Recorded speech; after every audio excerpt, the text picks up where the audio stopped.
Para kang si Billie Eilish. Wow, that's an honor.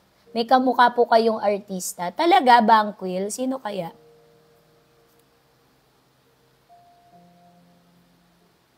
Ma'am Tuesday, bakit wala ka na sa showbiz?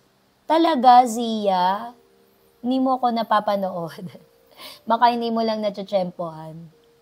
Panoorin mo yung show ko, yung Your Honor.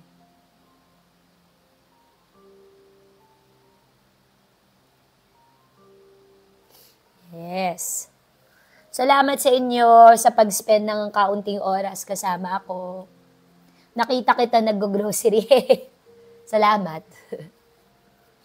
Kung interesado kayo sa mga OOTD, abangan nyo pa yung mga iba naming mga posts. Tsaka yung pasabog namin na parating na kasi meron kaming magandang balita sa inyong lahat. So, quiet muna ako hanggat hindi pa buong-buo yung lahat ng mga konsepto. Pero kung mahilig kayo sa mga OOTD at natutuwa naman kayo sa mga pormahan namin, abangan nyo yan kasi binubuo-buo na natin yung mga bagay na yan. No? So, I'm a fan of thrifting, anything vintage.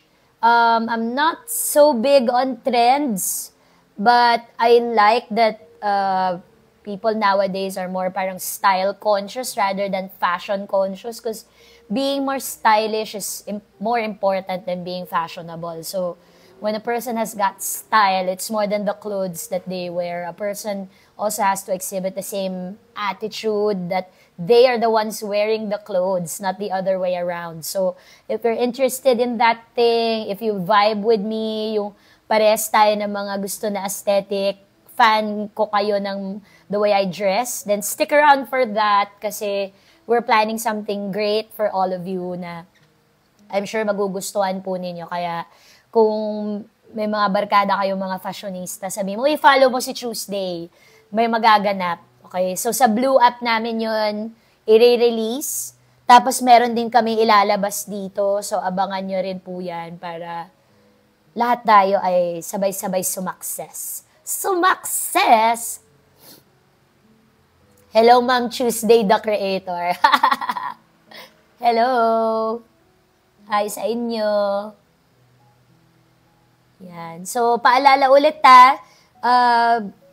romanticize na lang your life. Alam mo yon, smile, find things that make you happy. You know, I know a lot of us are going through things. The country is going through something big, something, that will, in effect, change our lives, no? And I hope the next few days will be beneficial for the Philippines. Ikaganda sana ng bansa natin kung ano man ang mag-unfold na mga next na mga bagay. So, the way we will help that is to send positive energy to the entire nation, to everyone who's watching this and listening to my live session. Chill, quiet lang po.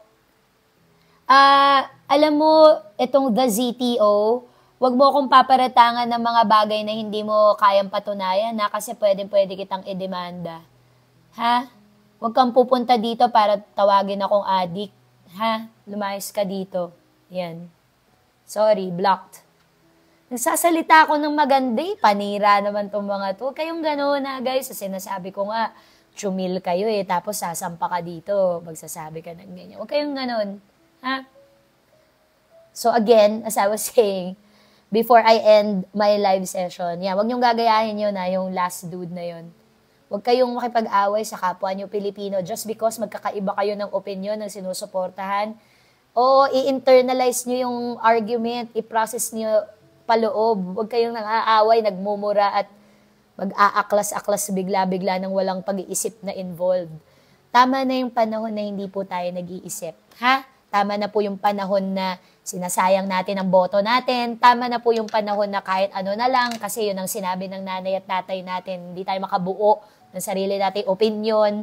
Kahit ang dami-dami namang sources of information, ang dami natin pwedeng pagugutan ng kaalaman para maging informed tayo na citizen, no? So, panahon na para gamitin ang boses sa tama, di ba? Na magkaroon ng pake para sa Pilipinas. Endorse pa more ng sugal. Ang daming negang tao, no? Sobrang daming negang tao sa mundo.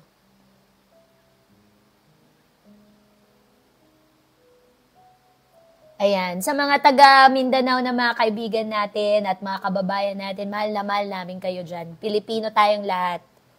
Oo. Isa lang ang gusto natin, mapabuti ang buhay ng bawat Pilipino. Tama, mali? Diba? Isa lang. Kung ang layunin isa lang, magkakaiba-iba man ang paraan, basta nasa tama at legal na paraan. Doon tayo. Huwag tayo mag-away-away.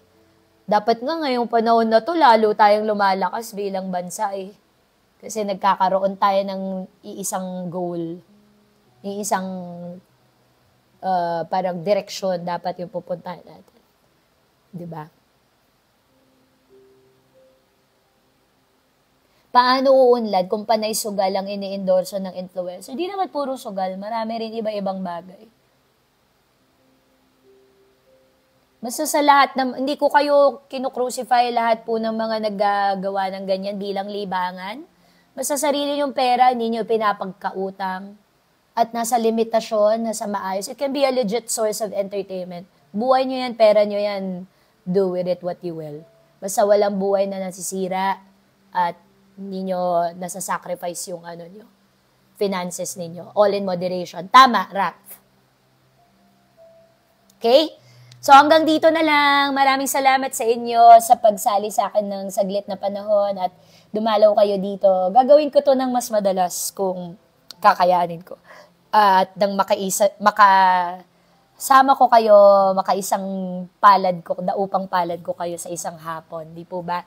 Thank you. Have a great day. God bless you. Be a blessing to others. Maging mabuting Pilipino at maging mabuti sa kapwa-tao. Bye.